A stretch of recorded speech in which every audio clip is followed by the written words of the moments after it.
ಕಾಲಿಗೆ ಬೀಳ್ತೀವೋ ಕೈಗೆ ಬೀಳ್ತೀವೋ ಎಲ್ಲೋ ಹೋಗಿ ಒಂದಷ್ಟು ಗ್ರಾಂಟ್ ತರೋ ಪ್ರಯತ್ನ ಮಾಡ್ತೀವಿ. ಮೊನ್ನೆ ನಮ್ಮ ಬೇಲೂರು ಸುರೇಶು ನಮ್ಮ DCM ಅವ್ರಿಗೆ ಬಾವಿ ಮುಖ್ಯಮಂತ್ರಿಗಳು ಅಂದ ತಕ್ಷಣ 50 ಕೋಟಿ ಶಾಂಕ್ಷನ್ ಮಾಡಿದ್ರು.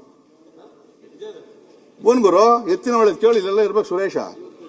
50 ಕೋಟಿ ನಾನು ಓದೆ ಅಲ್ಲಿ ಮುಗಿಸ್ಕೊಂಡು ಖುಷಿ ಆಗ್ಬಿಟ್ಟವ್ರೆ. ಯಾವಾಗ ಬಾವಿ ಮುಖ್ಯಮಂತ್ರಿ ಆಗ್ತೀರ ಅಂತ ಹೇಳಿಲ್ಲ ಬುದ್ಧಿವಂತ ಅವನು. 50 ಕೋಟಿ.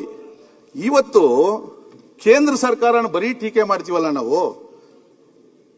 ಪಕ್ಕದಲ್ಲಿ ಗೋವಾ ರಾಜ್ಯ ನಮ್ಮ ಬಿಜೆಪಿದು ಇರ್ಬೋದು, ಆಂಧ್ರ ಪ್ರದೇಶ NDA ಇರ್ಬೋದು, ಮಹಾರಾಷ್ಟ್ರ NDA ಇರ್ಬೋದು.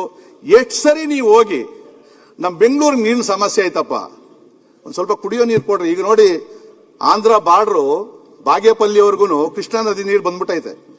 ಗೋದಾವರಿ ಪೋಲವರಂ ಈಗಾಗಲೇ ನೀರನ್ನು ತರ್ತಾವ್ರೆ. ಗೌರವಾನ್ವಿತ ಗವರ್ನರು ಆಂಧ್ರದಲ್ಲಿ ಇರ್ತಕ್ಕಂಥವ್ರು ನಮ್ಮ ಕರ್ನಾಟಕದವರು. ನಾನು ಮೊನ್ನೆ ಏನ್ಕೋ ಮಾತಾಡಿದೆ, ವಿಶ್ ಮಾಡಿದ್ರು ನನಗೆ ಯಾವುದೋ ಒಂದು ವಿಚಾರಕ್ಕೆ.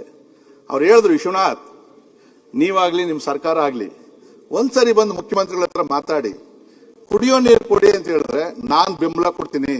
ನನ್ನ ರಾಜ್ಯಕ್ಕೆ ನೀರು ಕೊಡೋದಕ್ಕೆ ನನಗೇನು ಇದಿಲ್ಲ, ನಾನು ಮಾತಾಡ್ತೀನಿ ಅಂತಕ್ಕಂಥ ಮಾತನ್ನ ಹೇಳಿದ್ರು. ಕಾಲಿಗೆ ಬೀಳ್ತೀವೋ ಕೈಗೆ ಬೀಳ್ತೀವೋ ಎಲ್ಲೋ ಹೋಗಿ ಒಂದಷ್ಟು ಗ್ರಾಂಟ್ ತರೋ ಪ್ರಯತ್ನ ಮಾಡ್ತೀವಿ.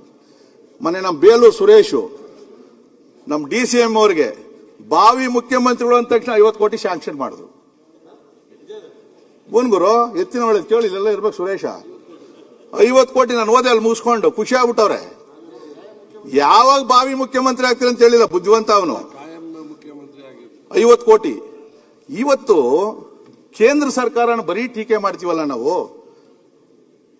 ಪಕ್ಕದಲ್ಲಿ ಗೋವಾ ರಾಜ್ಯ ನಮ್ಮ ಬಿಜೆಪಿದು ಇರ್ಬೋದು, ಆಂಧ್ರ ಪ್ರದೇಶ NDA ಇರ್ಬೋದು, ಮಹಾರಾಷ್ಟ್ರ NDA ಇರ್ಬೋದು.